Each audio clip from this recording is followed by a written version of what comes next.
સુરતના ટેક્સટાઇલ ઉદ્યોગમાં લાખોની સંખ્યામાં કામદારો કામ કરે છે। દેશમાં ખેતી બાદ કોઈ એક ઉદ્યોગમાં સૌથી વધારે લોકો કાર્યરત હોય તો એ ટેક્સટાઇલ ઉદ્યોગ છે।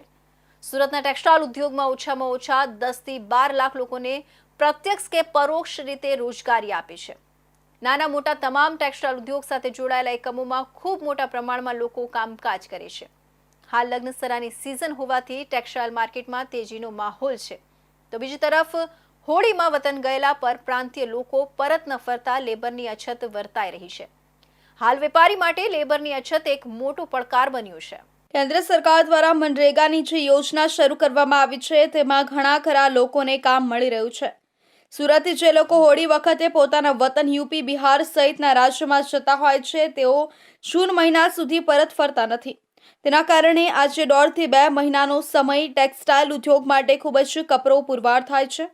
પહેલાના સમયમાં પણ કામદારો પોતાના વતને જતા હતા, પરંતુ તેઓ ઝડપથી પરત આવી જતા હતા, જેથી અછત વર્તાતી ન હતી।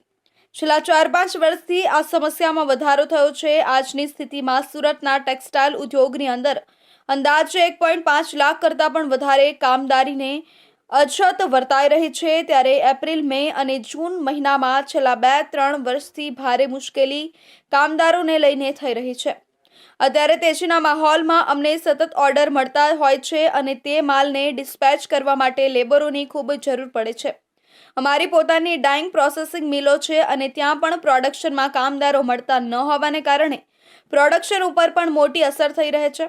કામદારોનો પ્રશ્ન હાલ આખા માર્કેટમાં જોવા મળી રહ્યો છે। જે પ્રકારે ડિમાન્ડ દેશભરમાં જોવા મળે છે તેની સામે કામદારો ન હોવાને કારણે મેન્યુફેક્ચરિંગ પણ ઓછું થાય છે। જે માલનું ઉત્પાદન થઈ ગયું હોય તે ડિમાન્ડ પ્રમાણે સમયસર તેનું ડિસ્પેચિંગનું કામ પણ યોગ્ય રીતે થતું નથી। ટેક્સટાઇલ ઉદ્યોગમાં ડાઇંગ પ્રોસેસિંગ મિલથી લઈને હમાલી કામ સુધીમાં અનેક મજૂરોની જરૂર પડતી હોય છે।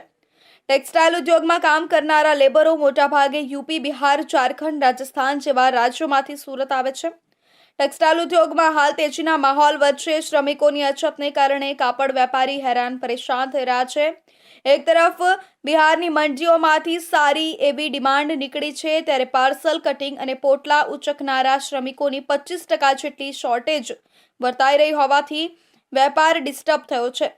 કેન્દ્ર સરકાર દ્વારા મનરેગા યોજના લાગુ કર્યા બાદ 125 દિવસનું કામ કામદારોને તેમના રાજ્યમાં અને ઘર આંગણે મળી જાય છે। રોજ 400 રૂપિયા વેતનથી કામ મળતો હોવાને કારણે ઘણા બધા સુરતના ટેક્સટાઇલ ઉદ્યોગમાં કામ કરતા કામદારો ઝડપથી ફરતા નથી।